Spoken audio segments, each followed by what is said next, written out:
Ir supratau, kad kažkas bus, tokio didelio. Ir atsimenu, grįžau į Vilnių, nuėjau miegot ir ryte pabudau, žiūriu, praleistų skambučių gauti, ten 30-40 žinučių ir supratau, kad jau vyksta, įsijungiau televizorių ir sakau, pirmas, kas man buvo, tiesiog panikos ataka buvo. Ir jau dirbau ministerijoje grinai su Ukrainos atstatymo projektais, ten vieni pirmųjų Europoje organizavome Ukrainos atstatymo konferenciją, kur buvo sukviesti Ukrainos valdžios atstovai, merai, teko aplankyti Irpinę, Borodenką, Bučią, kai jau buvo išlaisvinta, kur buvo viskas griuvėsiai, sudegę, buvo iš tikrųjų vaizdai kaip iš apokalipsės, siaubas buvo. Man buvo ir labai labai sunku pačiai emociškai, bet ir labai buvo toks, kad wow, kiek daug mes galime kartu. Mažai kas vis tiek tikėjosi, kad toks dalykas gali įvykti, bet, sakau, vyksta ir gyvenam naujam pasaulyje, bet istorija kartojasi. Tai žmonės linkia galbūt pamiršti istoriją, gyvena dabartyje ir nemato galbūt tos perspektyvos, bet viskas yra trapu ir tą savo laisvę ir tą savo gyvenimo būdą reikia ginti ir būt budriam. Moteris neprasčiau gali valdyti droną negu vyras kažkoks, ar ne? Arba medicinoje padėti. Pastebėjai, kad atsirado, nežinau, kažkaip dar daugiau netikrumo su AI-om. Tu jau nežinai, ar tau rašo tikras žmogus, ar AI agentas, ar, ta prasme, šitas postas yra to žmogus kažkoks išjaustas, tai yra tiesiog surašytas AI-aus. Sveiki, su jumis sveikinasi Asta Malciūtė, tinklalaidės Čikagietė autorė. Šis projektas gimė iš noro kurti erdvę tikriems bei giliems pokalbiams apie gyvenimą svetur, gyvenimo pasirinkimus, lūžius, iššūkius bei tuos vidinius virsmus, kurie mus keičia, augina bei brandina. Čia kalbinu žmonės, kurie eina savo autentišku keliu, su klausimais, pasirinkimais bei patirtimis, kurios suformavo jų šiandieninį požiūrį į gyvenimą.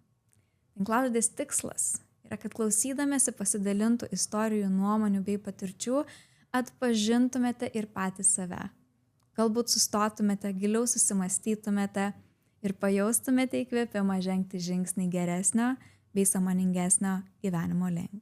Kviečiu jūs į šiandienos pokalbį su tėčiu, vyru bei Lietuvos Respublikos generalinėme konsulate Čikagoje komercijos atašė pareigas einančiu Sergejumi Tichomirovu. Taip, truputėlį pameditavom. Taip. Ačiū, kad pasitikėjai mano vedimu. Kaip tu jautiesi, Sergejau, šiandieną? Puikiai, gerai išsimiegojau. Šiandien gražus oras Čikago, šilta, saulutė. Tai pasiruošęs pokalbis su tavim. Ačiū, kad pakvietei. Čia mano toks irgi pirmas podcastas, tai dėkingas už kvietimą. Smagu, kad tavo pirmas debiutas, nes čia ir mano pirmas debiutas, nes esi pirmas vyras, svečias Čikagietės podcaste. Tai labai malonu, kažkaip pajaučiau, kad reikia truputėlį daugiau ir vyriškos energijos čia. Ir kažkaip, kai pradėjau kurti šitą podcastą, man net neturėjau minčių, net negalvojau galbūt, ar čia turėtų būti tik moteris mano viešnios, ar ir vyrai. Ir kažkaip su kiekvienu pašnekovu, kai pasirenku, ką kviesti, tiesiog tai vyksta labai intuityviai. Stengiuosi ne iš galvos galvoti, kas čia būtų naudinga, bet tiesiog pajaučiau, kad norėčiau pakalbinti tą žmogų ir pakviečiu. Tai ačiū, kad sutikai. Ačiū tau. Ačiū, kad sutikai, tikrai garbė. Dirbi konsulate. Taip. Čia Čikagoje, kaip komercijos atašė. Aš net klausiau tavęs vakar, ar galiu į tave kreiptis tu, ar jūs, kaip čia nežinau, kai konsulate dirba žmonės, jau man iškart jūs atrodo. Ir besiruošiant šitam pokalbiui, man toks irgi jauduliukas buvo, dėl to, kad prieš tai kalbinau pažįstamas arba draugės ir atrodo, daugmaž aš žinau jų tas visas keliones. O tavęs nelabai pažįstu, iš tikrųjų mes matėmės tikrai daug kartų per įvairiausius renginius Čikagoje, tame pačiame konsulate, bet apie tave tokių kaip faktų, tai žinau tiek, kiek LinkedInas parodo viešai. Taip. Ir tu man daug jų nieko ir nepasakei irgi, tai iš tikrųjų ir truputėlį jauduliukas, bet tuo pačiu man ir labai pačiai įdomu. Ir gal kaip tik bus įdomesnis pokalbis, nes man labai įdomu tikrai tave pažinti ir sužinoti, kas tave į Čikagą čia atvedė. Ar tu vis laik svajoji čia Čikagoje atsidurti. Ir dar daug kitų klausimų, kuriuos aptarsime, nes manau, kad tu su savo pareigomis dabar, kuriomis eini, tu statai tiltą tarp Lietuvos verslų ir čia JAV verslų. Aš savotiškai su šito podcastu viena iš tokių minčių irgi yra tą tiltą statyti tarp pasaulio lietuvių, tarp lietuvių Lietuvoje, tarp lietuvių išeivijoje, kažkur kitur gyvenančių. Ir tarp tų lietuvių, kurie mes va čia gyvename, nebūtinai Čikagoje, bet visoje Amerikoje. Tai visų pirma, dažniausiai pradedu nuo emigracijos temos. Tai tu papasakok, kokia ta tavo yra emigracijos kelionė čia į JAV, į Čikagą, kaip tu čia atsidūrei?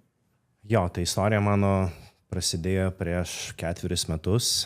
Aš buvau baigęs savo darbą Ukrainoje, prieš tai aš dirbau Ukrainoje. Grįžau į Lietuvą ir tada galvojau, ką man reikia daryti ateityje. Manęs paprašė, kadangi buvo patenkinti mano darbo rezultatais, paprašė neišeiti iš ministerijos.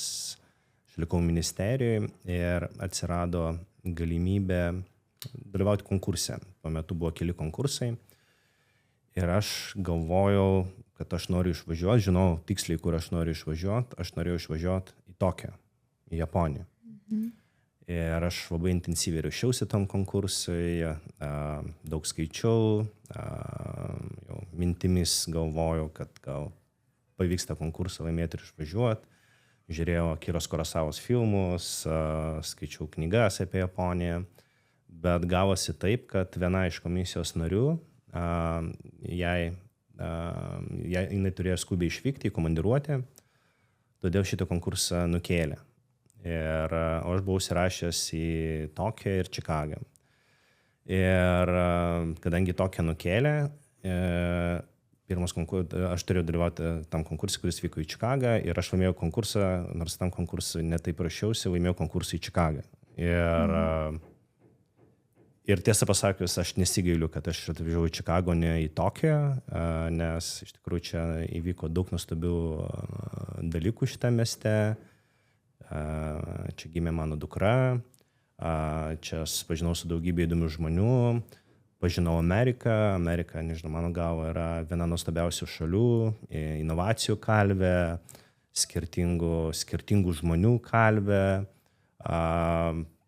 Čia gyvena daugybė nuostabių žmonių, kūrinčių žmonių ir labai įdomu pamatyti tą Ameriką ne per televizijos ekraną, o gyvenančią, nes kai tu atvažiuoji keliom savaitėm, viskas atrodo nuostabu, arba kitaip, bet kai tu pradedi čia gyventi, tu pamatai visai kitokią Ameriką.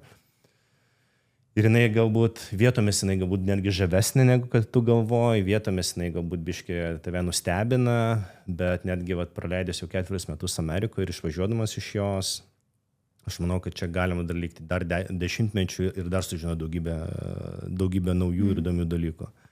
Tai aš tikrai džiaugiuosi, kad visgi likimas taip nulėmė, kad atsidūriau ne Tokijo, o Čikagoje ir praleidau čia 4 nuostabius metus. Tai visgi tiki likimu? Kas tas gyvenimo kalvis, likimas ar tu? Geras klausimas. Tai aš manau, kad visgi žmogus yra savo likimo kalvis, bet būna aplinkybės, kurios nulėmė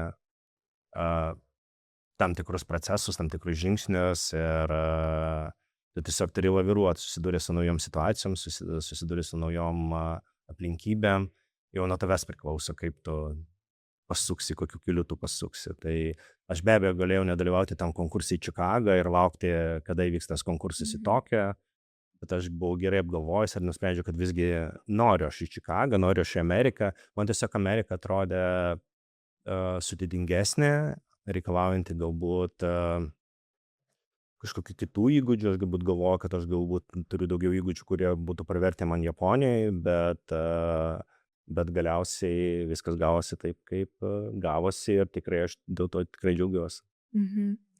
Paminėjai, kad apskritai Amerika irgi pasirodė visai kitaip negu per, tarkim, televizorių, per filmus ar ne, kuriuos mes matydavom ir augant. Kažkur nustebino, kažkur galbūt nėra tokia žavi. Kas labiausiai įstrigo, atvažiavus čia po, tarkim, jau kokiu keleto savaičių, nes iš pradžių yra tikrai toks apsipratimo sezonas, kur tokia biški su ružavais akiniais viską matai, ar ne? Taip. Gal kažkas taip įstrigė yra labiausiai, kas sužavėjo ir kas gal nelabai? Tai visų pirma, man labai patiko dinamika šalyje, tarsi žmonių dinamika, greitis. Europai viskas atrodo paprasčiau, lėčiau. Man tuo metu galbūt norėjosi kažkokios dinamikos, naujo kažkokio greičio, potyrio. Tai tie, kas nori greičio, Amerikoje to tikrai yra. Kas galbūt kiek nustebino mane, tai atsimenu ir ten pirmosios kažkokius kontaktus su amerikiečiais, yra tas jų toks nuolatinis pozityvumas ir tu pradedi kažkokią idėją pristatinėti arba ten kažkokią įmonę lietuvišką bandyti supažindinti su amerikiečių kompanija. Jiems atrodo, jo, sako, fantastika, viskas gerai, taip, ir atrodo jau, čia kažkas prasidės. Bet pasirodo, čia tiesiog amerikiečių bendravimo būdas ir tai dar nereiškia, kad jau viskas jau biznis ateina ir mes kažką pradėsim kartu daryti. Ir aš pastebėjęs esu, kiek ir bendrauju su kitom lietuviškom kompanijom, kurios čia bando Amerikoje įsitvirtinti, atvažiuoja Ameriką. Jie po to bendrauju su jais ir jie tą patį pasako, sako, buvom susitikę su amerikiečiu, sakė, mūsų produktas, mūsų paslauga yra fantastinė, laukiam jau, bet tiesiog čia yra toks amerikiečių bendravimas būdas, tai dar prasme, tai nereiškia, kad jau kažkas bus apčiuopiama, tiesiog reikia suprasti, kad tai yra jų bendravimas toks. Labai to girdžiu ir daug kartų pačiai yra tai buvę, kad sako, yes, let's do it, Taip. Davai darom ar neveikiam, kažką organizuojam. Ir aš jau po to sugrįžtu, tai kada čia, kaip čia detalės, dabar nėra tinkamas laikas. Ir tu gal taigi sakei, kad let's do it. Jo, tas toks, gal ir yra tokie, kad amerikonai sako, jie visai laimingi, jie tokie labai draugiški žmonės, bet jie galbūt kartais nepasako tiesiai šviesiai, klausyk, čia nieko čia nebus. Arba gal jie tiesiog nori palaikyti tave, kad o gal kažkada ateityje, jie tokie išlaiko, kad darom, bet gal ne dabar toks nepasako, tai tikrai. Ir visgi tas amerikietiškas pozityvumas, man jis labai patinka. Šypsenos, pasiklausimas, kaip tai sekasi. Ir aš, kai grįžtu į Europą, aš to pasigendu. Ir aš manau, kad ir dabar grįžęs jau į Lietuvą, aš to tikrai pasigesiu. Man tas pozityvumas jau labai patinka. Tu sakai, kai grįšiu į Lietuvą, ar grįši į Lietuvą atostogauti, ar tavo baigėsi kontraktas ir planai yra grįžti į Lietuvą? Jau šiais metais rudenį aš jau grįžtu į Lietuvą, mano kadencija baigėsi ir mane pakeis naujas žmogus, aš buvau pirmasis komercijos atašė, iki šiol tos pozicijos čia nebuvo. Labai įdomu ir man atrodo, apskritai tokia pozicija, aišku, turbūt yra ne kiekvienam, bet pozicija iš savęs irgi labai daug duodanti ir pripildanti, ar ne?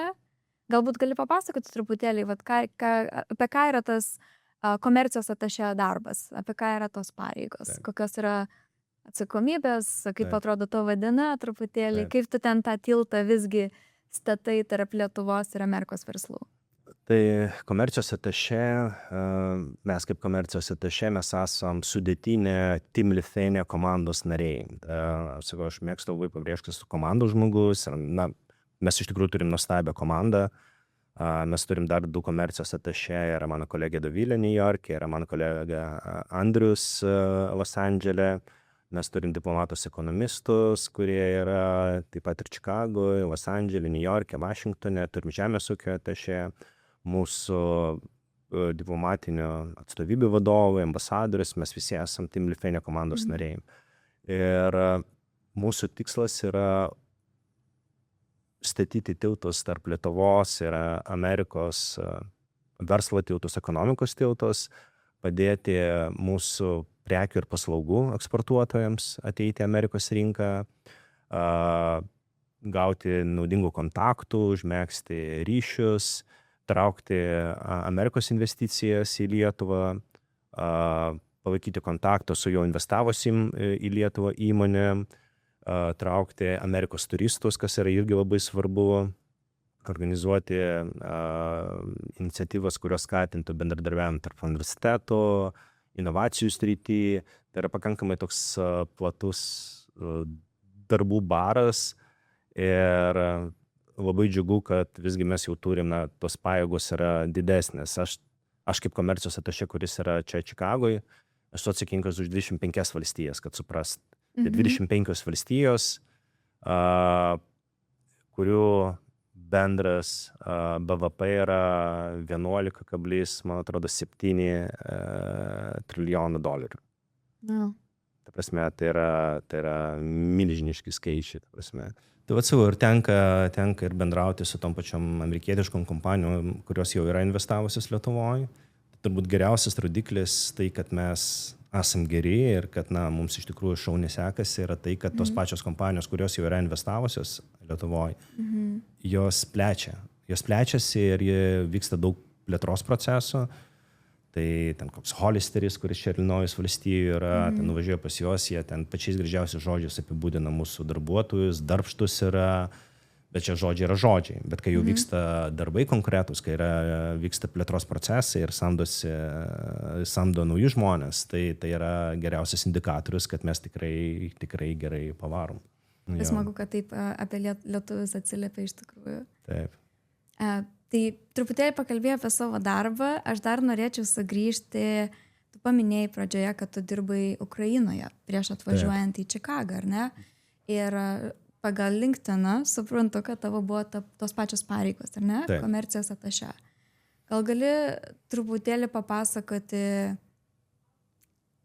kas vyko tiek galvoje, tiek širdyje, tiek tavo aplinkoje, tau ten bedirbant, kai prasidėjo Ukraina karas. Aišku, karas vyko rytuose jau 8 metus prieš, bet kai iš tikrųjų prasidėjo tas didysis karas, tau ten bebūnant, kaip ten ta realybė atrodė. Ja, čia tu labai teisingai pastebėjai, kad karas vyko 8 metus prieš, nes daug kas pamiršta arba nežino, tai labai svarbi detalė.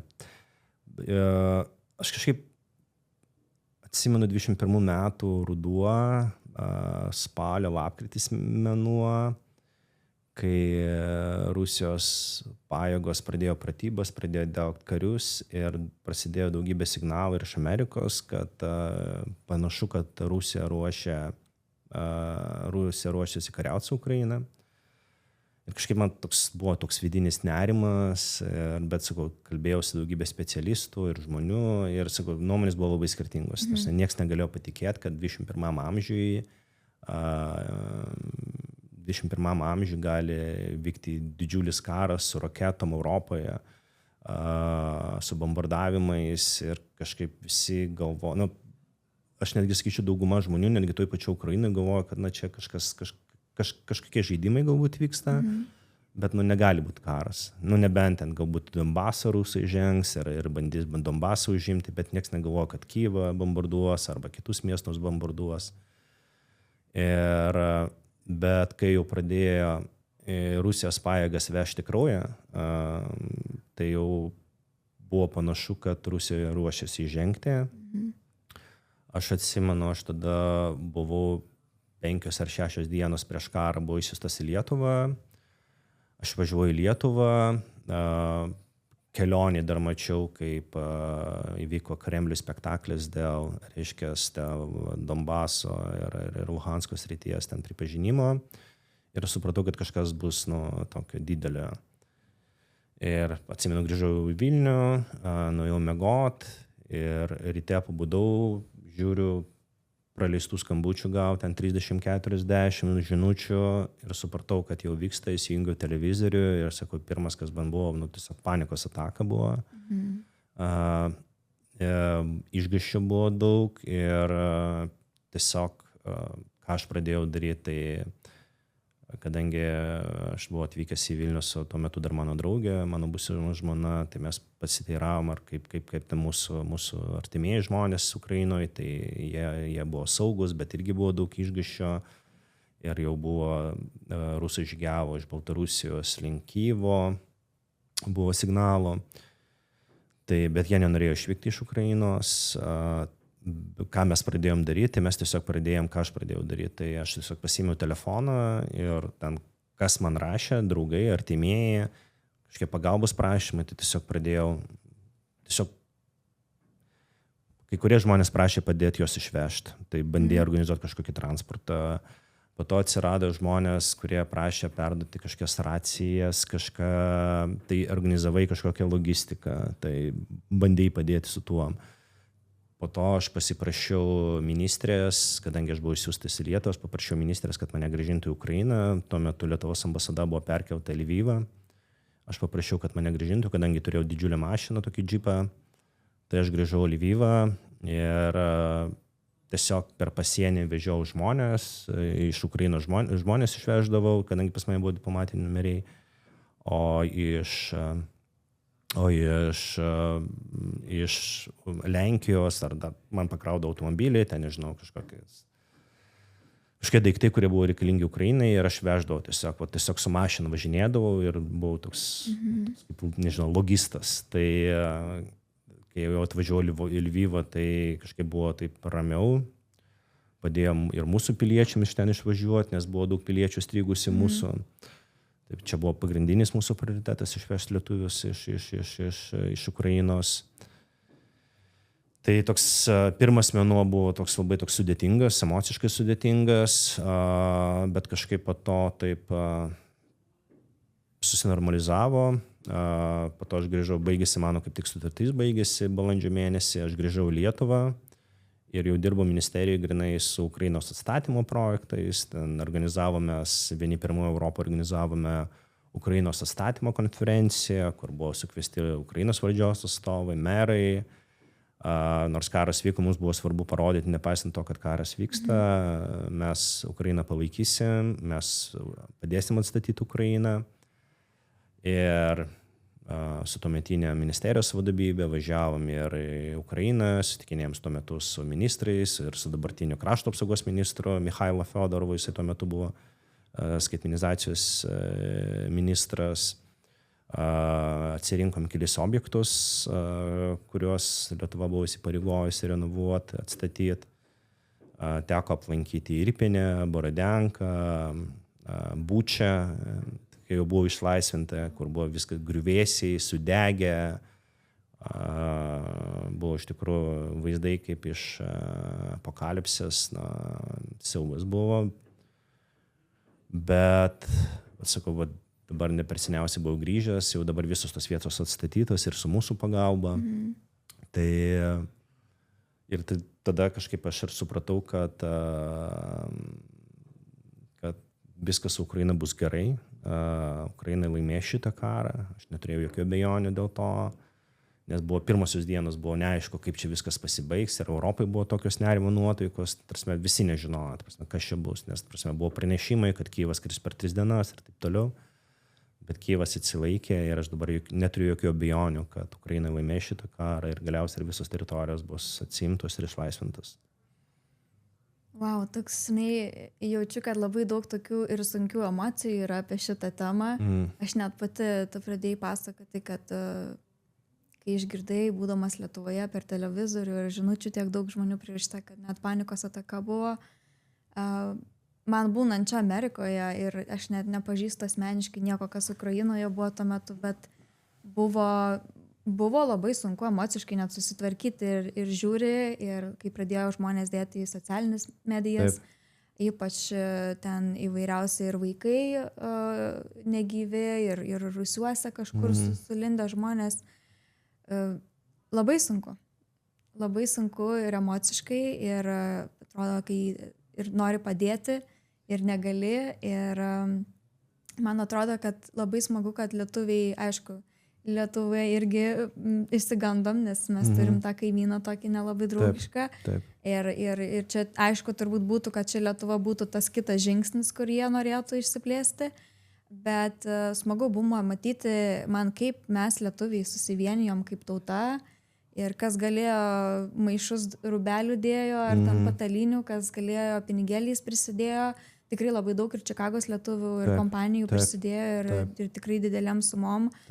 Padėti tiek žmonėm, tiek pačiai kariuomeniai apsiginkluoti ir viską. Tai man buvo ir labai labai sunku pačiai emociškai, bet ir labai buvo toks, kad wow, kiek daug mes galime kartu. Nes kartais nepamatom gyvenime tos vienybės tokios, kol neatsitinka kažkokie tokie dalykai, kažkokios didelės problemos, tokie sukrėtimai. Ir buvo labai smagu matyti, kaip Lietuvoje visi žmonės irgi mes susivienijom. Jo, tai ir iš tikrųjų tokios iniciatyvos kaip Blue Yellow, stiprus kartu, tai yra tiesiog pavyzdžiai, kaip reikia dirbti ir kaip reikia organizuotis ir kaip visa šalis organizavosi, visuomenė svarbiausiai. Ir sakau, mano draugai kažkiek iš Ukrainos, kurie atvažiuoja į Lietuvą, į Vilnių, sako, wow, kiek pas jūs daug Ukrainos vėliavų, kartais daugiau negu Ukrainoje, sako, pas jūs, wow.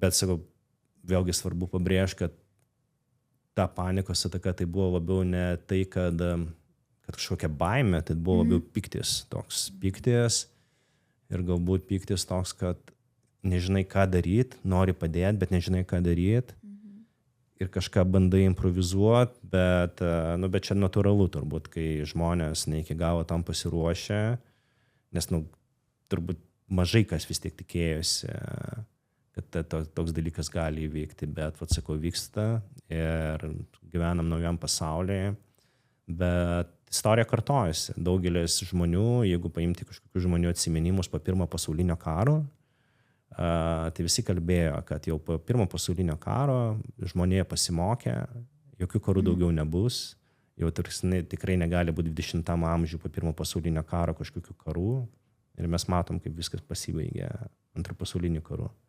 Tai žmonės linkia galbūt pamiršti istoriją, gyvena dabartyje ir nemato galbūt tos perspektyvos, bet viskas yra trapu ir tą savo laisvę ir tą savo gyvenimo būdą reikia ginti ir būti budriam.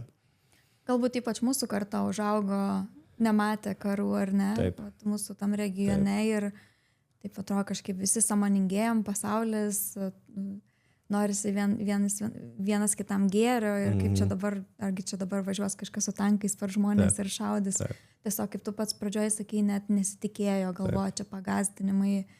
Bet, kaip sako angliškai, never underestimate your opponents. Tai niekad, tikrai reikia būti ir budriems ir vėlgi pamatėm, kaip svarbu investuoti ir į mūsų krašto apsaugą ir kariuomenę. Ir man pačiai, žinai, gal kažkam juokinga, aš esu tikrai pakankamai mažytė, 1,62 m ūgio, bet man toks kariškumas viduje irgi toks pyktis, kaip tu sakai, gal ne tai, kad baimė, bet bejėgiškumas, nežinai ką daryti, kaip daryti, bet man toks užvirė pyktis. Taip.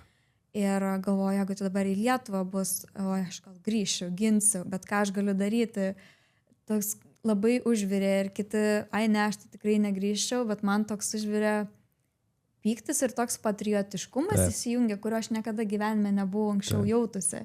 Iš tikrųjų, net kardais įtatariavau tuo metu, kad tokią savo jėgą prisimti ir man atrodo, dabar Lietuvoje ir media ir visur irgi skatina tą patriotiškumą ir Lietuvoje, man atrodo, irgi atsibūdom, kad visgi reikia jį ugdyti ir jaunesniems kartoms ir kurie niekada nematė kažkokių karų, bet man atrodo, tai nebuvo nei vieno, kurio nepalėtė vienaip ar kitaip šitą visą situaciją. Jo, ir kas yra mano galva, kas yra svarbiausia, kad tas eina ne top down, o eina iš žmonių. Prasme, aš pažįstu daugybę žmonių, kurie niekino neskatinami, nepropaguojami, patys susirašė į Šaulių sąjungą, į karių savanorius, nežinau, kai žmonės pradėjo galvoti apie kažkokius įgūdžius naujus, galbūt būtinosios pagalbos suteikimą, nežinau, dronų valdymo įgūdžiai ir taip toliau. Tai tie tokie tektoniniai lūžiai, man atrodo, jau yra įvykę. Lietuva visuomet buvo viena iš tų šalių, kurie labai aiškiai matė Rusijos grėsmę. Tai dabar tą grėsmę pamatė ir vakarų Europos šalis galbūt daugiau. Mes tą priešą turim jau 700 metų, su to priešu gyvenom, žinom gerai jį ir jisai nesikeičia. Bet džiugu, kad, sakome, kadangi mes esam NATO nariai, tai aš neturiu jokių abejonių, kad NATO padėtų mums apsiginti. tas faktas, kad Švedija, Suomija įstojo į NATO, padaro mums dar saugesnius. Tai tas yra irgi labai svarbu, bet man geriausi pavyzdžiai visuomet yra tos visuomenės, tai yra skandinavų visuomenė ir tam tikrą prasme galbūt Izraelis, jeigu mes kalbėtume apie požiūrį į krašto gynybą. Tai Izraelis, nepaisant to, kad buvo, nežinau, gal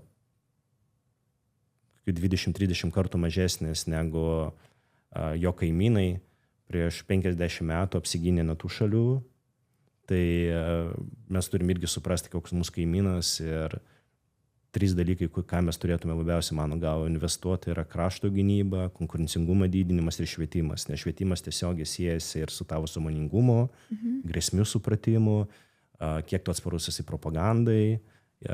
Tas yra labai labai svarbu. Tai ir Suomija yra, mano galva, yra labai labai geras pavyzdys, nepaisant to, kad yra pakankamai nedidelė valstybė, jie jaučiasi pakankamai ramus, užtikrinti, jie daug investuoja į savo krašto gynybą, švietimą. Tai Suomija yra irgi, mano galva, tas pavyzdys, į ką mes turėtume tikrai lygiuotis. Ir norėtųsi, nes aš net nebijoju, kad mes varom ir darom labai labai viską puikiai, bet visuomet norėtųsi nueiti tą papildomą mylę. Visą laiką ir kur pasitempti truputėlį toliau. Man patiko, kad pasakėjai ir aš paantrinsiu, kad žmonės labai patys buvo įmėsi iniciatyvos, kad galbūt taip yra, valdžia yra biurokratija, kol viskas praeina, visokie susitikimai, posėdžiai, įstatymai, kartais užtrunka laiko ir kad žmonės patys labai daug ėmėsi. Ir galvojant apie mane pačią, tarkim, tai yra moteris. Ir ne Lietuvoje, galbūt vyrai, tai iškart galvoja, ten pašaudė dar kažką. Ir moteris gali, aišku, bet aš fiziškai nesu tiek pajėgi, kiek didelis vyras, ar ne? Tarkim, aš nesakau, kad moteris nėra nepajėgas, kad nesakykit, kad aš čia dabar esu prieš ar už vyrus, nelyginu, bet aš, pavyzdžiui, savo fiziškumas žinau ir žinau savo galimybės, aš neįsivaizduoju savęs ten fronte einančios, bėgančios, bet tikrai pagalvojau irgi apie drono valdymą. Moteris neprasčiau gali valdyti droną negu vyras kažkoks, ar ne? Arba medicinoje padėti. Tai labai, labai, labai yra tikrai daug galimybių ir nereikia laukti, kol kažkas bus. Apskritai tokie įgūdžiai, kuriuos išmoksit, bet kur gyvenime gali priversti, ypač kaip, pavyzdžiui, medicina. Išmokti prieiti ten tokius pagrindus pirmosios pagalbos. Jeigu darbas nereikalauja, dažniausiai žmogus gyvenime ir tiesiog nepraeina tos pirmosios pagalbos. Berods Lietuvoje būdavo prieš vairavimo teisės reikėdavo praeiti, bet kiek iš mūsų atsimenam, kur ten 18 metų kažką mokinomės, ar ne? Tai va aš irgi pati pradėjau galvoti, kad tiesiog reikia tokių įgūdžių, reikia juos vis atnaujinti, tiesiog turėti, kad jeigu atsitiktų kažkas, kad tu žinai, kad tu bent kažką gali daryti, nes ta panika dažnai kyla iš to, kad mes nežinom, ko griebtis. O jau kai turi kažkokį įgūdį, jau žinai, kur tu gali prisidėti, kaip tu gali padėti. Tu teisi, jo, taip ir yra. Taip pat aš sakau, su savo bičiuliu buvusiu kariškiu kalbėjau, tai sakau, tai Tomai, tai kokius įgūdžius aš sakau, tai ateina diena X, ką man reikia daryti. Sako, sakau, svarbiausia bent jau išmok suteikti būtiną pagalbą, bet tokius rimtus kursus praeiti, kad tu žinotum ir kaip tvarstyti kokį uždėti ir neįsigastum ir suprastum, kaip dirbtinį kvėpavimą padaryti. Va, tai yra labai svarbu, kad bent jau tokius ir pagalvot, kaip realiai tu gali kažkokią vertę sukurti, galbūt gali psichologinę kažkokią pagalbą ateiti, galbūt tu gali kažkur ten logistiką, galbūt tu komendatūrai gali dirbti ir taip toliau, taip toliau, taip toliau. Tai man atrodo visų pirma pokalbis turėtų vykti, pats su savim turėtum pasikalbėti ir pagalvoti, pats savo nuspręsti, ką tu darysi, kad po to nebūtų tos panikos. Nebūtinai sakom, kad tas įvyks, bet geriau būt, kaip sako šauliai, būk budrus. Ir aš taip irgi pasakiau, kad atrodo, kad aš jau dabar eičiau į karą. Aš labai noriu atkreipti dėmesį, man atrodo, žmonių mąstymas yra visiškai kitoks, kai tu turi vaikų. Aš neturiu vaikų, tai aš įsivaizduoju, kiekviena mama turinti vaiką tikrai negalvoja, kad aš čia dabar eičiau į karą ir kaip aš čia padėčiau, bet tiesiog aš iš savo perspektyvos, aš žinau, kad vis tiek, bet kokiu atveju gerai būti pasiruošusiems. Ne tai, kad pasiruošia ir laukia, bet tiesiog ramybė. Ir man atrodo, aš bent jau nemačiau Lietuvoje tiek daug kalbų, kaip turėtų šeimos pasiruošti, ar ne, kokius dalykus turėtų susikrauti. Aš žinau, kad buvo kažkiek, kad turėti po kuprinę ar kažką. Bet Lietuvoje būnant, aš kai užklausiau draugų, ar jūs turit, ką jūs darytumėt? Tarkim, tu esi darbe, vyras yra darbe, vaikai mokykloje, kažkas atsitinka, koks jūsų planas, ar jūs turite kažkokią vietą, kur jūs susitinkate, kažkokią kuprinę, kur viskas sukrauta, kur tie, kaip sakant, reikalingiausi dalykai, dokumentai ir taip toliau. Tai ne visi turi ten bunkerius kastis ir ruoštis, bet tiesiog tokį kažkokį planą, kur susitikti, kas vaikus paima ir taip toliau. Tai kai kurie žmonės turi labai aišku planą, jie tiesiog susiplanavo, net visos giminės yra, kur sodyboje susitiksam. Jie sako, mes nešnekam, mes gyvenam šią dieną, mes net negalvojam apie tai, kad bus, bet jie turi susitarę, jeigu ką, kažkas gyvenime, nežinau, kažkokia apokalipsė, net ne rusai. Yra susitarę ir man atrodo, tu tada vidinę kažkokią ramybę turi. Nes tu žinai, kas bus, kokių veiksmų tu imsies. O kiti žmonės truputėlį biškai ignoruoja. Man atrodo, jeigu tu negalvosi, tai nieko ir nebus. Taip, žinai, ignoruoja gyvenime tą dalyką. Ir po to iš to ir vis tiek pasąmoniai kažkur sėdė, o kas bus, o ką aš darysiu, jeigu. Tai tiesiog norėčiau gal paskatinti, turėkit tą planelį kažkokį. Ar jums ten pasiseks ar nepasiseks, tai gal net nieko nebus. Bet man atrodo svarbu gyvenime turėti kažkokią ar vietą, kur jūs susitiksite su artimiausiais ar kažką. Tai neturit su tą kuprinę visur vaikščioti savo pasais, bet tiesiog tokį turėti planelį, kad ramiai miegotume. Aš manau, kad tu teisi ir yra, man atrodo, vyriausybė yra sukūrusi ir netgi specialią aplikaciją su rekomendacijom, kur yra parašyta, kaip tu galėtum elgtis, nežinau, tam tikrom situacijom atsitikus, kaip reikėtų pasiruošti, kur sekti tą informaciją, kokia bus informacija, tai tikrai galima tam pasirodyti, bet tiesiog reikia, šeima atsisėstų ir pasikalbėtų.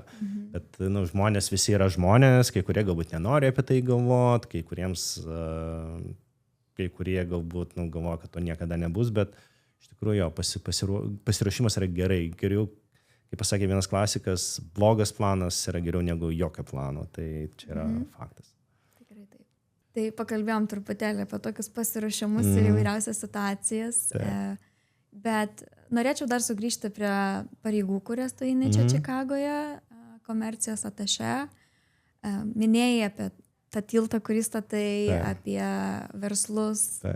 Turbūt labiausiai paminėjai, kaip Amerika mato mus, Lietuvą ir darbuotojus, įmonės, pridėtinę vertę, kurią galime atnešti čia Jungtinėse Amerikos valstijose.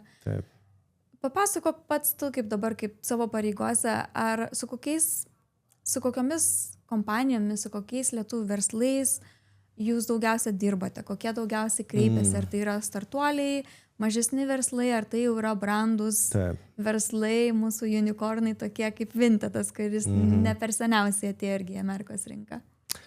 Tai vėlgi yra specifika. Mano kolegos LA ir mano kolegė New York'e, jie galbūt turi savo specifiką. Aš kadangi esu Čikagoj ir čia yra didžiausia lietuvių bendruomenė JAV, tai yra pakankamai daug įmonių, tokių tradicinių įmonių yra, gamintojų yra, kurie nori per tą lietuvišką tiltą įeiti į Amerikos rinką. Tai yra pirmoji grupė. Antroji grupė yra paslaugų įmonės, ICT įmonės, tai jos ieško, tai yra irgi tokios pakankamai nedidelės įmonės, jos irgi ieško įeities taško per lietuvių bendruomenę ir tai yra natūralu. Ir yra tokios didesnės įmonės, ten kaip, pavyzdžiui, NordVPN-ai, jų atstovas čia beje Čikago yra, kuris atsakingas už Amerikos rinką, tai su Geraudu tu irgi pažįstama. Irgi bandysiu pakalbinti. Jo, Geraudas yra iš tikrųjų vienas įdomiausių pašnekovų ir žmonių, kuris labai puikiai supranta Amerikos rinką, tai su juo daug bendraujame mes. Tai tokios yra 3 pagrindinės grupės. Tai, sakau, įmonės yra labai skirtingos. Nuo kelių žmonių, kurie nori užkariauti Amerikos rinką ir kur ten nedidelė apyvarta, bet jie nori užkariauti Amerikos rinką, iki labai brandžių ir didelių įmonių. Tai ir jų poreikiai atitinkamai skiriasi. Kartais įmonė reikia tiesiog suteikti konsultaciją, nes daug kas neįsivertina, kad Amerikos rinka yra labai imli investicijom. Tai yra, kiek tu daug išleisi čia advokatam, kiek tu daug išleisi, ypatingai jeigu tai yra kažkokia reguliuojamas sritis, tai tu išleisi labai daug pinigų, tai neįsivertina. Ir todėl tas įmonės reikėtų akseleruoti, padėti jom, bet jeigu mes kalbėtume apie didelės įmonės, tai jos pakankamai sėkmingai čia dirba, ir ten tie patys NordVPN, Narbutas, Teltonika, naujausias sėkmės pavyzdys yra SBA baldai, kurie pastatė milžinišką gamyklą rytiniai pakrantiai. Tai jie iš tikrųjų yra toks pavyzdys, kaip reikėtų daryti plėtrą Amerikoje. Ir aš tikiu, kad jiems tikrai labai pasiseks čia. Tai tiek tokios tos būtų mūsų įmonės. Paminėjai, kad neįvertina, kiek resursų gali prireikti čia, ar ne, tiesiog įvairiausiam konsultantam ir taip toliau. Rinkodarai ypatingai, jo. Čia, kadangi Amerikos rinka yra, tai yra, nežinau, advokatų, pardavėjų, rinkodaristų šalis, tai yra visos inovacijos šioje srityje yra čia. Ypatingai kalbėtume apie B2B segmentą, B2C tai yra galbūt kažkiek lengviau ir mes ten turime labai daug kompetencijų. Tai su B2B, kur reikia samdytis vietinius žmonės, tai įsivaizduok, tu esi įmonės vadovas Lietuvoje ir tau reikia samdyti žmogų, kuriam tu mokėsi, nežinau, ten 100, 140, 150 tūkstančių per metus pardavėjų. Tai prasme, ir tu galvoji, kad to žmogaus atlyginimas galbūt netgi didesnis negu tavo kaip įmonės vadovo. Ir reikia peržengti tą tokį slengstį ir pagalvoti, ar tikrai. Ir mūsiškiai nori rezultatų greitai. Jeigu čia ateina, jie nori rezultatų per ten 1, 2, 3 mėnesius. Kur pardavimai, kur pajamos. Tai o Amerika, kadangi yra čia tas pardavimo ciklas yra ilgesnis ir viskas labai daug kas eina per ryšius, per investicijas į kažkokius renginius, dalyvavimą, networkingą ir tiesą pasakius, networkingas Amerikoje yra labai brangu. Netgi, aš būdamas komercijos atašė, aš negaliu į visus renginius nueiti, nes jie yra brangus. Nes, pavyzdžiui, gali būti kokia nors konferencija Teksase, kuri kainuoja $12,000. Aš negaliu savo $12,000 leisti nusipirkti bilietą.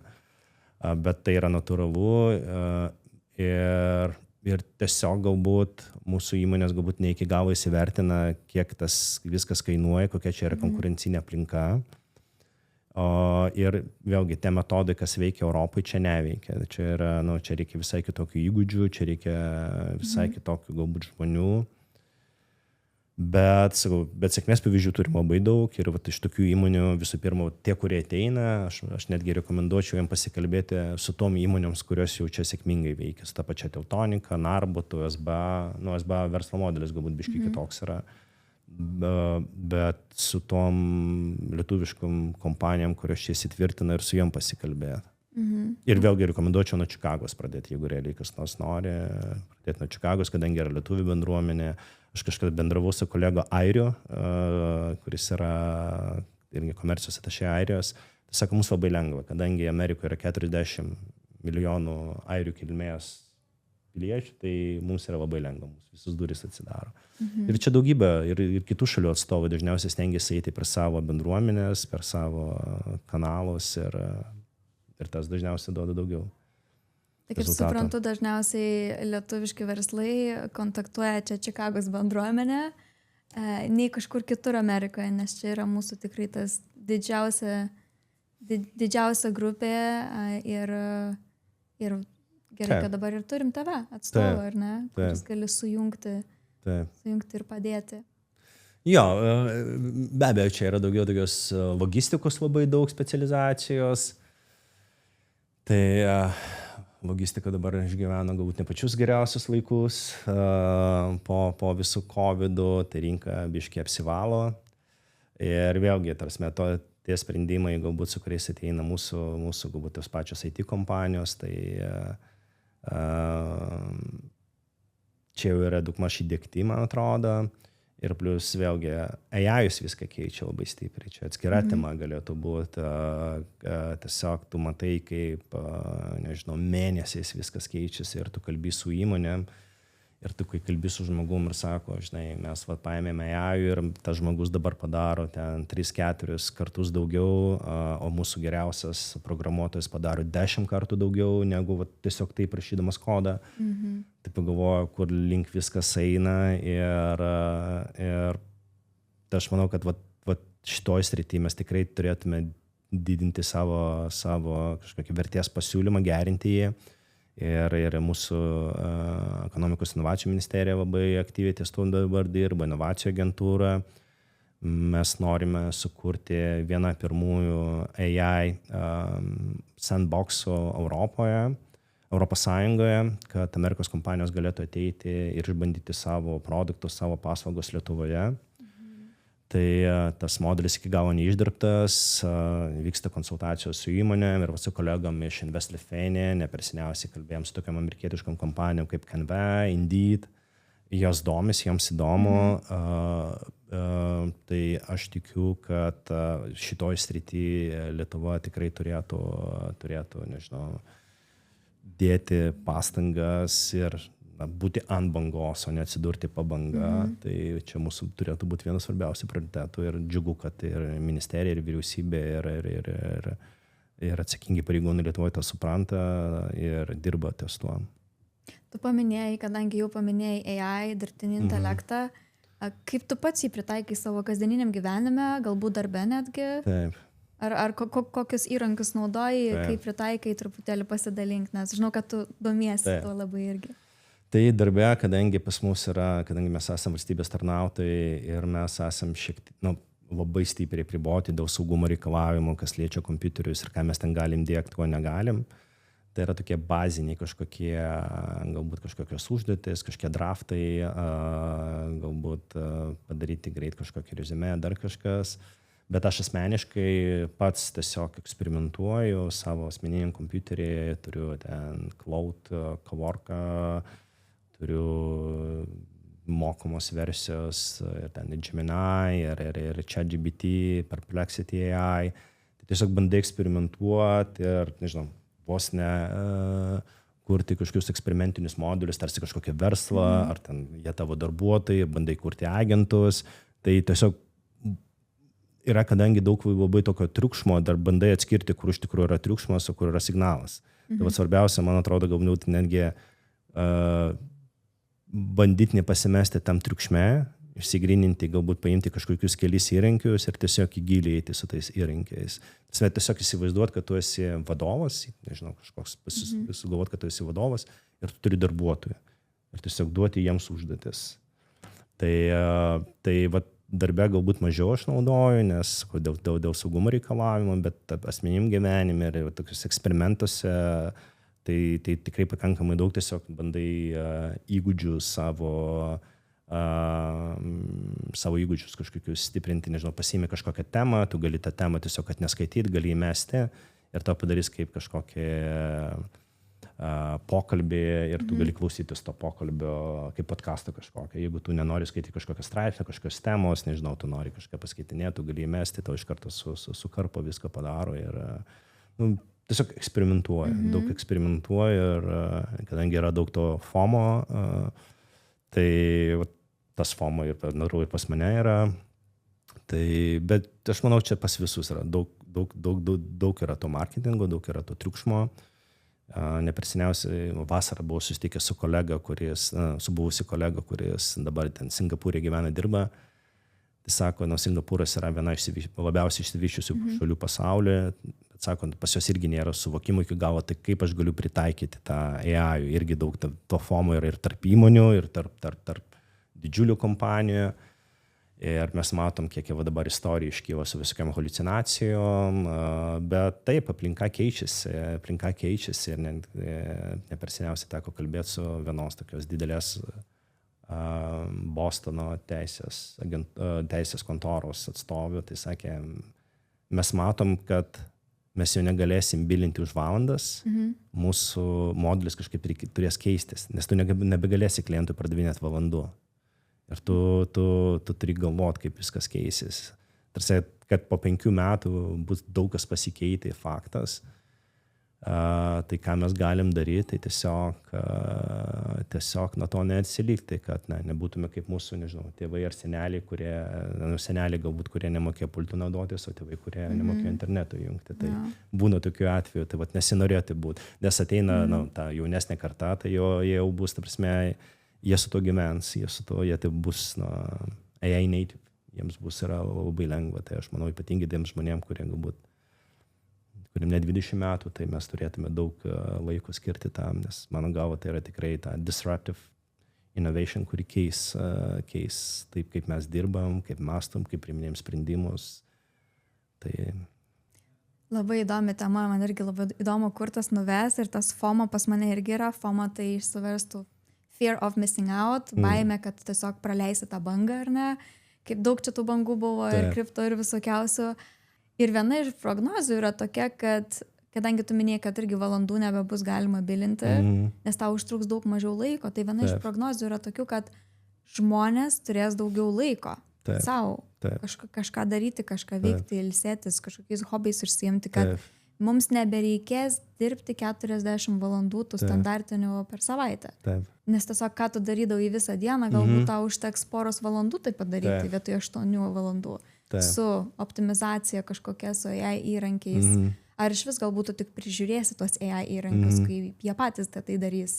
Tai labai daug kas bijo, kad čia atims mūsų darbus ir kažkurių darbų galbūt nebus, reikės žmonėms persikvalifikuoti. Kaip tu sakai, gal vyresniems kartoms yra baisiau, jeigu visą gyvenimą darai kažką, tai tas paprasčiausias bilinimas ar ne, sąskaitų išrašinėjimas. Tai dabar viskas galima, AI viską tai padaro. Anksčiau žmogus sėdėdavo, už tai mokėdavo. Bet tai čia kaip ir visur gyvenime, man atrodo, mums toks, galim savęs paklausti, tai gal galiu pradėti mokintis kažką kitą arba tą įrankį patį daugiau geriau suprasti. Nes pats AI tai tikrai dar nėra tikslas gal, kad darbus atiminėti, bet kaip visą tai optimizuoti, kaip padaryti tai, kad darbas būtų atliktas, atliktų su, aišku, mažesniais kaštais verslams. Bet kaip mes galim irgi iškelti savo vertę, jeigu mes dabar darom kažką, įvedinėjom informaciją, kur gali AI padaryti, kaip mes galim dabar daugiau tuos soft skills, ar ne, tuos švelniuosius, kaip, nežinau, kaip lietuviškai išsiverstų, įgūdžius, ar ne, savo tiesiog bendravimą su žmonėm, AI to tikrai nepakeis, kaip mes galim atjautą ten ar kažkokias vesti praktikas, tai AI nepraves. Gali, aišku, ten ir rašyti kažkokią meditaciją, bet vis tiek, man atrodo, tos bendruomenės kūrimas, kuris dabar labai matau irgi ryškiai augantis yra, tas ryšys, tiesiog fokusuotis į tą, galbūt kažkokius kursus praeiti, kažką pasimokinti, kad negyventi su tą baimę, kad dabar čia AI atims iš mūsų darbus. Galvoti, kaip išnaudoti AI, o nelaukti, kol atims iš tavęs darbą. Aš manau, kad tu labai teisingai pastebėjai, kad nebūkime luditai, vis tiek prieš progresą nieko nepadarysi. Ir čia turint omeny, kad vakarų pasaulis ir visų pirma JAV, čia mes esam lenktynėse su Kinija. Ir kas laimės tas lenktynės, iš principo gaus didžiulį konkurencinį pranašumą. Tai aš manau, kad neverta eiti prieš progresą, geriau, jeigu tu, čia tokia alegorija, arba tu gali ant bangos būti, arba po banga, tai geriau būti ant bangos, nes tai, kad tu priešinsies, tas vis tiek nepakeis. Tu viskas, tai Pandoros skrynia yra atverta ir aš net nebejoju, kad bus kažkokių proveržių, kad bus kažkokių judėjimų, nepasitenkinimų, bet tai yra natūralu, bet tas pats buvo ir su luditų judėjimu, tai iš principo tas pats yra. Tai manau, kad be to, kad AI, investuoti į kažkokius tos soft skills yra labai svarbu, nes žmonės galiausiai pavargs ir kas dabar netgi yra, nes pastebėjai, kad atsirado, nežinau, kažkaip dar daugiau netikrumo su AI. Tu jau nežinai, ar tau rašo tikras žmogus, ar AI agentas, ar šitas postas yra to žmogus kažkoks išjaustas, ar tai yra tiesiog surašytas AI-jaus. Bet tu gali galbūt pastebėti, kad jeigu yra ilgas brūkšnys, tai turbūt ko gero bus AI-jaus. Ir žinai, ir to netikrumo dar daugiau. Ir žmonėm natūralu, su vaiku norėsi daugiau tikrumo. Tai aš manau, ten ir ateityje jau tų raštų darbų nebus, bus atsitiktinėjimas turbūt žodžiu, kad žmonės galėtų kalbėti, bus kažkokie susitikimai. Dabar matom tendenciją su AI, kad yra samdo didžiulės amerikiečių kompanijos, vakarų kompanijos samdo hakerius Šiaurės Korėjoje, kurie prigamina AI agento, kurie dalyvauja pokalbėse ir laimi konkursus, jie įdarbinami, bet iš tikrųjų dirba ne jie, o dirba, atlyginimai keliauja, plus jie gauna prieigą prie didžiulių kompanijų duomenų. Čia yra, Šiaurės Korėjos programišių sukurti įrankiai ir, skaičiuojame, kad tik 30 metų tokių netikrų kandidatų gali būti iki 20-30%. Tai reiškia, grįž galbūt gyvi pokalbiai, gyvi susitikimai, žmonės norės pajaus, pasižiūrėti, ar tu tikrai tu kalbėjai, nes technologijos taip keisis ir to netikrumo bus dar daugiau, kad galbūt bus poreikis tikrumui, atsiras didesnis poreikis tikrumui galbūt.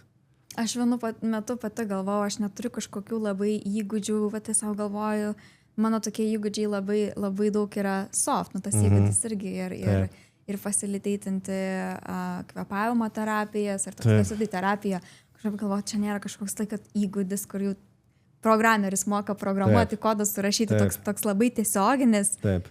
Bet dabar matau, kad daug tų programerių irgi buvo pakeistų ir galvoju, visgi ir matau, kad vis labiau ir labiau būrėsi tos visur bendruomenės, nori būti kažkokios bendruomenės dalimi, žmonės nori kažkam priklausyti. Taip. Tai manau, kad tokių kaip ką aš darau, tokių tik tai augs didės ir čia bus irgi didžiausias išsprogimas, didžiausias bumas. Yeah. Nes įsivaizduok, turbūt, ar to labai norėtum tikrai klausytis podcastų, kurie būtų sukurti AI-us ir bus kažkokios dvi projekcijos. Galbūt iš tikrųjų yra žmonių, kurie galbūt norėtų gyventi tokiam fantaziniam pasauliu, bet su vaiku supranti, kad nori to tikrumo žmogaus ir pokalbio, o ne kažkokių fikcijų. Prieš sugrįžtant prie pokalbio, trumpa žinutė. Šį kanalą prenumeruojate tik apie 10% jūsų, kurie žiūrite. Jei šio pokalbio jums yra artimi ir norisi, kad jų būtų daugiau, prašau paspauskite mygtuką prenumeruoti, taip jūs labai prisidėsite prie Čikagietis augimo. Sugrįžkim dar prie tų verslų. Taip.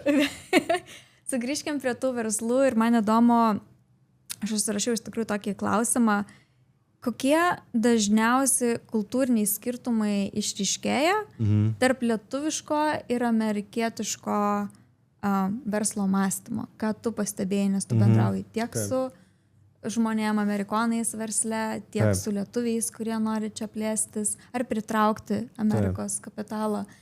Kokie tie kultūriniai išryškėja skirtumai? Taip. Galbūt lietuviai, kurie atvažiuoja, dažniausiai stengiasi būti iš karto tokie labai konkretus, ten pirmas susitikimas, ten pokalbės apie sutartis, apie kaip darysim verslą, parduoda savo produktą, bando iš karto pitchinti, bando pardavinėti, bando save parduoti iš karto. Pas amerikonus, kur man susidarė įspūdis, kad jie labiau linkę suprasti, kas tu per žmogus, ką tu darai, ar mes alaininam. Ypatingai gali būti, sako, kad Amerikoje yra stiprus individualizmas, bet čia yra labai stiprios bendruomenės. Ir jiems kartais yra labai svarbu, ne kartais, o dažnai, ypatingai jeigu mes paimtume kokias, vėlgi, ta Amerika yra skirtinga labai, yra labai sunku būtų kalbėti apie Ameriką. Yra 50 valstijų ir 50, galima sakyti, mentaliteto. Nes žmogų, kuris yra iš Kalifornijos, jam bus galbūt aktualūs kažkiek tvarumo sprendimai, o žmogus, kuris iš Oklahomos, jam tas bus neįdomu. Ir vėlgi suprast, su kuo tu kalbėjai, kas tam žmogui svarbu, jisai gali netgi tavęs paklausti, kokią tu bažnyčią vaikštai. Jeigu pasirodys, kad tu nevaikštai jokią bažnyčią arba neisi iš jo bendruomenės, jisai norės daryti biznį galbūt su žmogum, kuris yra artimas jam. Tai amerikonai, jie iš pradžių jie bando sužinoti, kas tu, kokias tavo vertybės, už kokią tu komandą sergi, kokią bažnyčią vaikštai ir taip toliau. Tai jie bando sukonstruoti kažkokį santykį. Ir vėlgi, jeigu tai yra kažkas buvo introduction padaręs prieš tai yra vienaip, šalti kontaktai Amerikoje neveikia, ypatingai neveikia, nes šalis yra didžiulė, čia žmonės siunčia, nežinau, 100 mailų gauna per dieną, 100 SMS gauna per dieną, gali gauti, jeigu ten prisiregistravęs, ir jiems dar tavo 101 laiškas ar 102 SMS jiems negros. Tai va, tas, jeigu tave kažkas pristatys, tai vienai, bet jie kažkiek šalti laiškai, šalti skambučiai čia neveikia.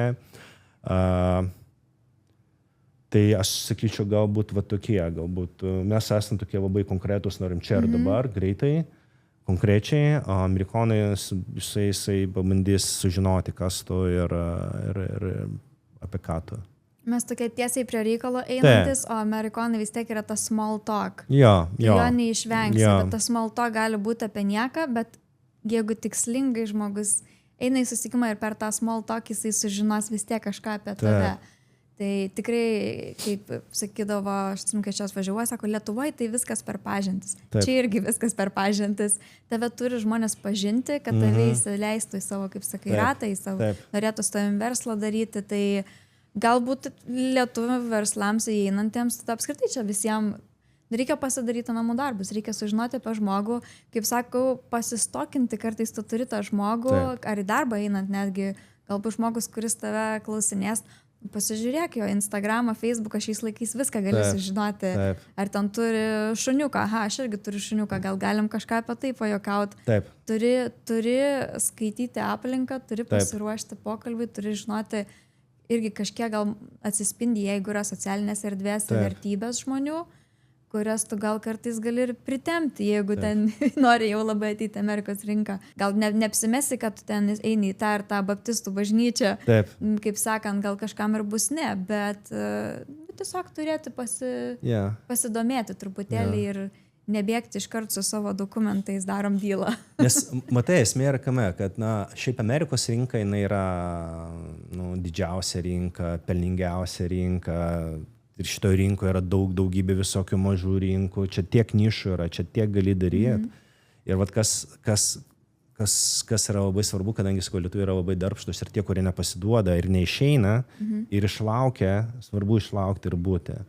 Tai tiem tikrai pasiseka, tie daro, bet tiesiog galbūt žmonėm pritrūksta kažkokio, ar nežinau, ar pritrūksta resursų, ar pritrūksta tiesiog, sunku dar daryti tą verslą, kai tu neturi čia žmogaus. Tai čia vienreikšmiškai, ką aš visuomet rekomenduoju, jeigu darot kažkokį ypatingą, ten kažkas yra B2B, tai reikia turėti čia vietinį žmogų. Idealiausia atveju, mano galva, jeigu yra lietuvių kompanija, geriau samdytis lietuvį, kuris čia gyvena, kuris supranta tiek amerikiečių mentalitetą, tiek lietuvišką mentalitetą. Kartais lietuviai klausia tam tikrų klausimų amerikiečių ir amerikiečiai net nelabai supranta, apie ką jie. Ta prasme, jie nepagauna. Ir tas, kas yra akivaizdu lietuviui, amerikiečių gali būti nesuprantama ir kas akivaizdu amerikiečiui, lietuviui gali būti nesuprantama. Tai suprasti tos kultūrinius aspektus yra labai svarbu. Vėlgi investicija į market research, supratimas, ko reikia tai rinkai ir nebandyti ateidinėti su savo produktu, tikintis, kad čia mūsų produktas labai geras, amerikonai tiesiog nesupranta, jeigu jo neperka. Reikia adaptuoti tos pačios pakuotės. Aš kartais matau, kai yra lietuviškų įmonių, kurių reiškia, pakuotės padaro Amerikos dizaineriai. Ir aš matau, vienas gamintojas čia neseniai pakeitė pakuotę ir aš sakau, šitą pakuotę darė ne amerikonas, šitą pakuotę darė lietuvių dizaineris. Sako jo. Sakau, mano galva, tai nėra gerai, nes, ta prasme, amerikonų reikia kitaip. Tai ypatingai tam segmentui, kur jie tam prasiduoda, žinau, kur jie tam prasiduoda. Mes galbūt tokie labiau skandinaviški, minimalistai, nežinau, tokios... Estetika labai gražu, mums gražu mūsų akiai, bet Amerikai... Amerikai ne, galbūt turi būti rėkiančiai, šaukiančiai, šauktukai, capslokai, bet turi būti greitai. Nežinau, pas amerikonus jau daug kas susijęs su patogumais. Tarsi Amazon, jeigu pristatyti prie durų ir pristatyti rytoj. Ir taip toliau. Tai daug yra tų niuansų, iš tiesų, čia galima kalbėti, bet aš sakau, visų pirma, jeigu kažkas nori ateiti Amerikos rinką, pasikalbėti, tai sakau, pasikalbėti su mūsų komanda visų pirma, Team Lithuania komanda, ir po to pasikalbėti su tais pačiais lietuvių verslininkai, kurie čia dirba, sėkmingai dirba, kad jie papasakotų savo istorijas tiesiog. Papasakotų man savo istoriją. Ir jie turės daug tokių įdomių dalykų, kur po to nekartosi tų pačių klaidų. Tai tas, mano gal, yra labai, labai svarbu. Aš manau, kad tikrai daug lietuvių, kurie įveda lietuviškus verslus čia į Ameriką, kurie čia bazuojasi Amerikoje, tiek atvažiavę kiti, tiek jau čia įdarbinti. Aš manau, kad jie visi irgi labai bendrauja ir vieni kitus palaiko, nes jie gali pasidalinti ir tais pačiais iššūkiais, ar ne? Ir kažkokiais išbandymais ir vat šitas veikia man. Tai galbūt ir tau veiks ir labai reikėtų turbūt irgi įeiti į tą ratą irgi tada ir klausti ir nebijoti, nes visi, kas įėjo čia, turbūt turėjo tokius pačius klausimus pačioje pradžioje. Taip. Jo, bet sakau, man kas labai džiugu, kad vis daugiau ir daugiau lietuvių ateina su tą mintim, kad jie čia investuos, darys čia verslą. Ir tai parodo mūsų verslo bendruomenės brandos lygį, mūsų ekonomikos brandos lygį, mūsų valstybės brandos lygį. Kad, prasme, mes nebesame jau tik tie, kurie parduoda ten savo pigias darbo valandas, ar nežinau, mes esam šalis, kurie parduoda inovatyvius produktus, kurie dalyvauja vertės grandinėse, kurie investuoja čia, kurie darbo vietas Amerikoje. Ir tas yra be galo svarbu ir politiškai svarbu mums, kadangi Amerika yra svarbiausias mūsų gynybos partnerė. Įdomi mintis, dabar pasakai, norėjau jau perėti prie kitos temos, bet labai įdomi mintis. Pritraukiant investicijas į Lietuvą, mes stiprinam savo saugumą. Dar papasakok. Vienreikšmiškai. Tarsi, kuo daugiau Amerikos verslo Lietuvoje, to mes esam saugesni, mano galva, nes tai parodo, kad mes įdomus Amerikos verslui, ten yra amerikiečių kapitalas ir tokiu būdu dirba tiek mes Lietuva, tiek Amerika ir mes nesam tik tai partneriai per saugumą ar politinį partnerį, bet ir per verslą. Amerikiečiai, kadangi yra labai praktiški žmonės, iš jų iš tikrųjų yra daug ko pasimokyti galima. Tai tas yra labai svarbu. Tarsi, kuo bus daugiau Amerikos verslo Lietuvoje, tai mes būsim saugesni. Ne tik tai karių, bet ir verslo. Labai įdomi mintis, iš tikrųjų. Niekada taip nepagalvojau. Tai turbūt užbaigiant šitą temą apie tiltų statymą tarp Lietuvos ir Amerikos verslo srityje, kas tave patį įkvepia labiausiai, kas tave patį veža būtent šitoj pozicijoje, kad tu pats pasisemi iš tiek daug ir kontaktų ir bendravimo, truputėlį pasidalink. Tai galbūt du aspektai yra. Tai visų pirma, jauti pasididžiavimą, kad mūsų tokios kompanijos, kaip NordVPN, SB Baldai, ateina į Ameriką ir sėkmingai čia dirba, yra lyderiai, yra pavyzdžiai, kaip reikia dirbti. Ir aš matau, ten bendrauju su kitais kolegom iš kitų ES šalių, jie taip tam tikrų pavydų žiūri, wow, Lietuva ten padarė, wow, kaip jūs čia varot. Tai yra toks pasididžiavimo jausmas dėl mūsų šalies sėkmės. O antras aspektas yra, tai čia daug labiau asmeninis, tai kad, iš tikrųjų turi galimybę pasimokyti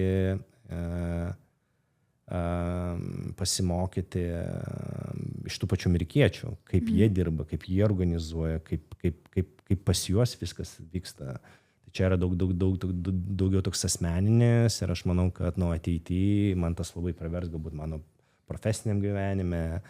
Tai čia yra antra to medalio pusė, kur man yra daugiau netgi vertės. Man atrodo, gal daug kas irgi nesupranta, ypač kas čia nėra Čikagoje, nemato, kad dirbant, apskritai, aš matau jūs konsulato žmonės, ne visi galbūt, bet priklausomai nuo pareigybių, kažkaip mūsų konsulas ir tave irgi vis laik matau visuose renginiuose. Tai nėra darbas nuo 9 iki 5 ar nuo 8 ten iki 4. Taip. Tai yra darbas, turbūt tiesiog tu tą titulą turi 24/7, kaip sakant, visą parą, ar ne? Ir tu kažkur eini ir tu jau tiesiog atstovauji Lietuvą. Tai daug vyksta įvairiausių renginių, paminėjimų ir toks jau bendruomenė taip netiesiogiai tikisi, kad atvažiuos iš konsulato žmonės. Ar ne? Tai tu dirbi ir savaitgaliais, ir vakarais, ir tikriausiai labai daug vakarų pradirbi, ar susitikimų būna. Kaip tu balansuoji visą tą, nes aš žinau, kad tu ir vyras esi, ir tėtis esi, ar kažkiek gal ir savo laiko skiri, ar sportui, ar kažkam. Kaip tu balansuoji visą tą, kaip tu suspėjai, kaip tu save prisipildai, kaip tu rechargini save? Na, nenoriu, būsiu atviras. Aš taip dažniausiai galbūt susiplanuoju, kad aš savo darbus padarau nuo darbo metu. Mano vadovas Regimantas Jablonskas, generalinis konsulas Čikagoje, tai va, tas žmogus iš tikrųjų turbūt neturi laisvų savaitgalių. Aš nežinau, kada jis yra turėjęs laisvą savaitgalį. Jis ištisai dirba, tiesiog ištisai. Aš daugiau per komandiruotės, tai taip, kai būna komandiruotės, tai taip nematai šeimos, išvykęs būni, bet kažkaip stengiasi taip susireguliuoti, kartais ten, jeigu ten kažkur netolima kelionė, ten galbūt gali ten su šeima nuvažiuoti, bet šiaip tai stengiuosi, ką aš daugiau stengiuosi, man patinka bėgioti, kadangi labai fainą pakrantį turim, tai man žiauriai patinka bėgioti. Ir knygos kažkaip stengiuosi per tai kažkaip save nežinau, atgauti jėgų, tai per knygas ir bėgiojimą dažniausiai. Paminėjai apie knygas. Taip. Ir aš iš tikrųjų pasižiūrėjusi tavo LinkedIną, mačiau, kad berods pabaigoje 25 metų tu dalinaisi visų sąrašų knygų, kurias perskaitai pernai. Taip. Po 22 knygos, nežinau, galbūt ir daugiau perskaitai, bet tas, kuriomis dalinaisi, kurios buvo tau svarbios, kažkokių suvokimų įneša. Gal gali pasidalinti su mūsų klausytojais, kokios iš tų knygų galbūt tau labiausiai įstrigo, kokius suvokimus turėjai, kur tikrai galėtum rekomenduoti perskaityti tiek bet kokiam mūsų klausytojai žmogui, tiek galbūt specifiškai tam verslo savininkui, kuris norėtų plėstis į Ameriką. Taip. Aš kažkaip prieš kelis metus perskaičiau tokią knygą, yra toks, mirė 23 metais, toks Charlie Munger. Jisai buvo Warren Buffetto toks verslo partneris.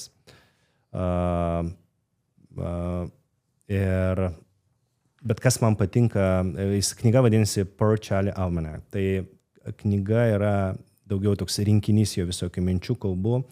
Man patinka jo labai toks sveikas mąstymas, čia galbūt net tokia motyvacinė knyga, ar tai yra tokia labai žemiška knyga, jisai yra kaip ir Warrenas Buffettas iš Midvesto, būdų Omahoje gyveno, tokie paprasti Midvesto vaikinai, kurie sukūrė tiesiog įspūdingą imperiją, bet tuo pat metu būdami nearogantiški, nepasikėlę.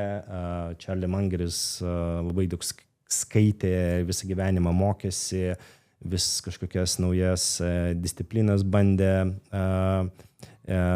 pažinti, pradedant biologiją, matematiką ir baigiant filosofijom, ir bandė tos principus taikyti ir versle. Tai čia yra daugiau tokia knyga, tokia tiesiog apie gyvenimą, kaip jisai mato gyvenimą ir kaip jisai mato žmonės. Man ta knyga labai patiko ir aš dabar tiesiog įsivedė savo tradiciją, kad kiekvienų metų sausį aš tą knygą perskaitau tiesiog. Tai šitą knygą aš tikrai visiems rekomenduočiau. Kitos knygos man patinka, sakau, Claytono Christensen'o knygos, toks buvo Harvardo universiteto ekonomistas, mokslininkas, kuris parašė Inovatorių dilemą, labai legendinė knyga. O man visai kita jo knyga buvo patikusi, kaip mes vertinsim savo gyvenimą. Jisai buvo mormonas ir jisai pateikė savo viziją, kaip mes apskritai galėtume įsivertinti savo gyvenimą, kaip mes matuotume, ar mes esame, nežinau, sėkmingi, nesėkmingi, bet ir kažkaip tas labai mane surezonavo ir čia yra tokia irgi, man tokia labai mėgstama ir knyga, kuri šalia ir kurias kartais pavartau, tai tokius dvi. Ačiū, kad pasidalinai tomis knygomis ir jeigu kažkam įdomu, tai tiesiog irgi kviečiu susijungti su Sergejumi LinkedIn'e, nes ten yra netgi 22 knygos, kurias jis rekomenduoja, kurių čia neišvardinsim. Dabar artėjame link pokalbio pabaigos ir aš visą laiką savo pašnekovų paklausiu, kokiame gyvenimo etape esi dabar.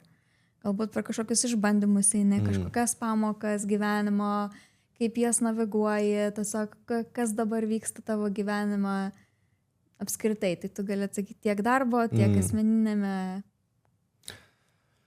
Tokiam pokyčių metai, kadangi šie metai paskutiniai JAV, tai grįžtų į Lietuvą, realiai Lietuvoje, jeigu taip paimti, jau negyvenęs 8 metus, tai reikės iš naujo kurti buitį, reikės grįžti su šeima.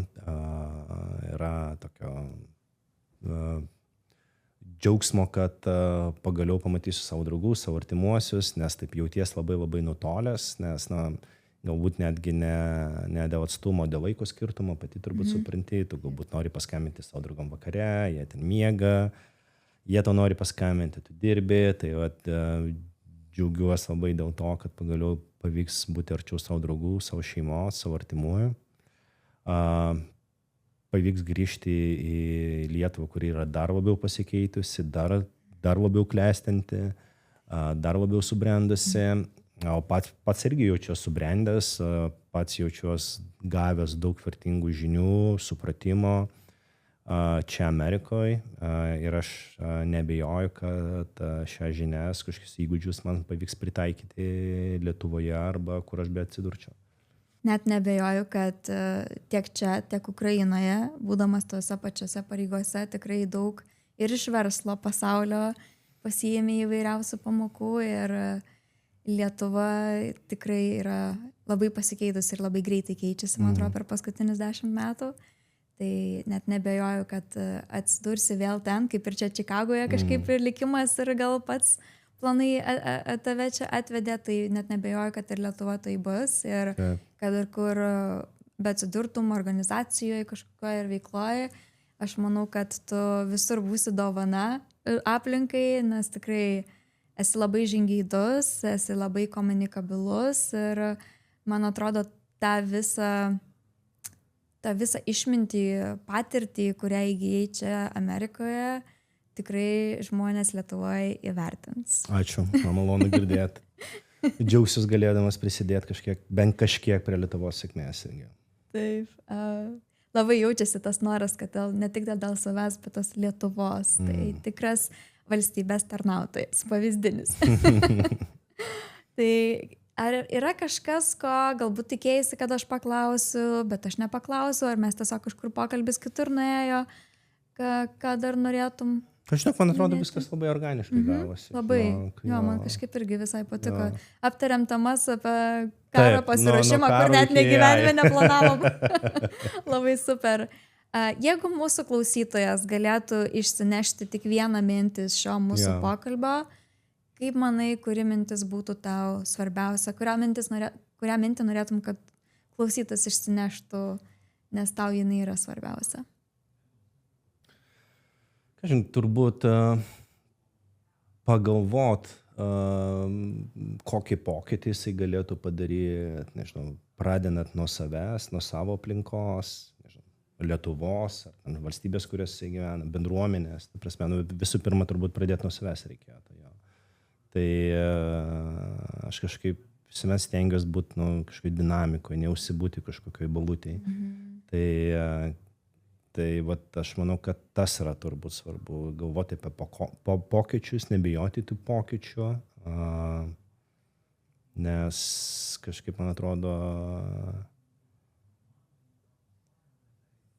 nesikeis, aš netikiu posūkių, žmonės nesikeičia, man atrodo, vienas kvailiausių turbūt posūkių yra. Tai nebijoti pokyčių, gyventi su pokyčiu, prisijaukinti jį, tai va, tas man atrodo svarbu. Galbūt kai kam tas asocijuojasi, nežinau, su kažkokia, nežinau, anxiety ar dar kažkuo, bet man atrodo pokytis yra labai geras dalykas. Kalbėti apie pokyčius. Tas yra labai svarbu.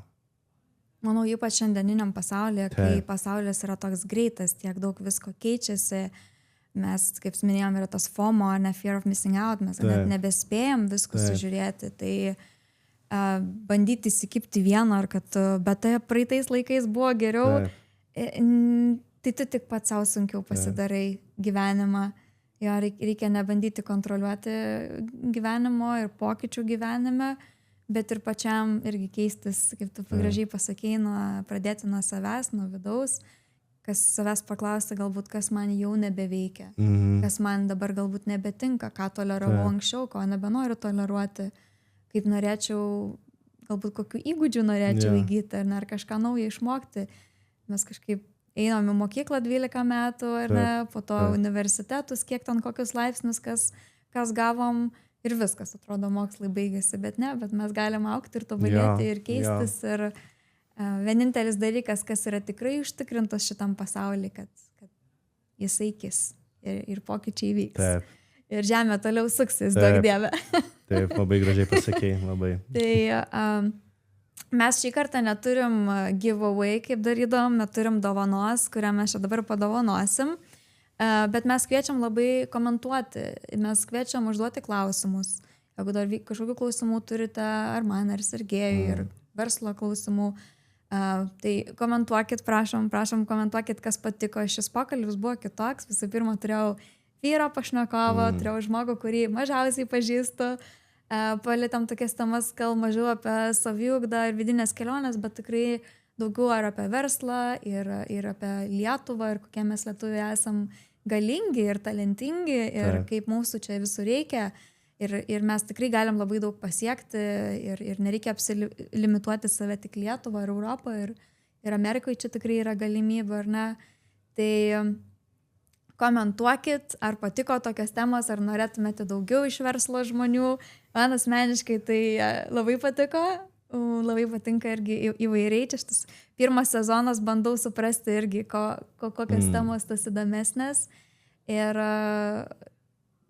jeigu turite kažkokių klausimų, ar turite verslus ir norite plėstis į Ameriką, tai bet kada galite susisiekti, konsultacijos yra nemokamos, toks ir yra darbas, kad padėti, sujungti, patarti, kaip žmonės tuomet galėtų geriausiai su tavimi susisiekti. Ar tai yra tik tai LinkedInas, kurį mes tikrai įdėsime tavo LinkedIną, ar yra kažkoks elektroninis paštas dabar, kurį galbūt norėtum pasidalinti? Tai LinkedInas būtų paprasčiausiai arba sergejus.tichomirovas@urm.lt arba elektroniniu paštu arba LinkedIną. Tai mielai atsakysiu, mielai padėsim, ką galim. Ir ne tik tai aš, bet ir sakau, mes esam visa komanda, Team Lithuania USA. Ir būtų nuostabu, kad čia visi komandos nariai būtų. Jo, tai sakau, jeigu aš kažkur negalėsiu, galbūt mano kolegos galės, tai dirbam visi kartu ir vardan tos. Vardan tos Lietuvos. Tai ačiū tau labai, Sergėjau, už tavo laiką, už tavo energiją, už visą to, ko pasidalinai. Tikrai labai džiaugiuosi, kad būtent tave pasikviečiau, kad pasikliovau savo intuiciją ir būtent tave pasikviečiau kaip pirmąjį pašnekovo vyrą į savo Čikagėtės podcastą. Ačiū, man iš tikrųjų didelė garbė, kad aš pirmas vyras iš tavo tinklavidėj, tai ačiū tau labai. Mylėkit komentaruose ir rašykit ir džiaukitės ir pasikviesim daugiau vyrų. Ačiū. Ačiū visiems. Noriu paprašyti palaikymo. Jei jums patiko šis mūsų pokalbis, paspauskite mygtuką like, pakomentuokite, pasidalinkite su draugais. O jei norite būti numeris 1 fanai, užsiprenumeruokite, kad nepraleistumėte jau kito epizodo su sekančiu Čikagėtės svečiu.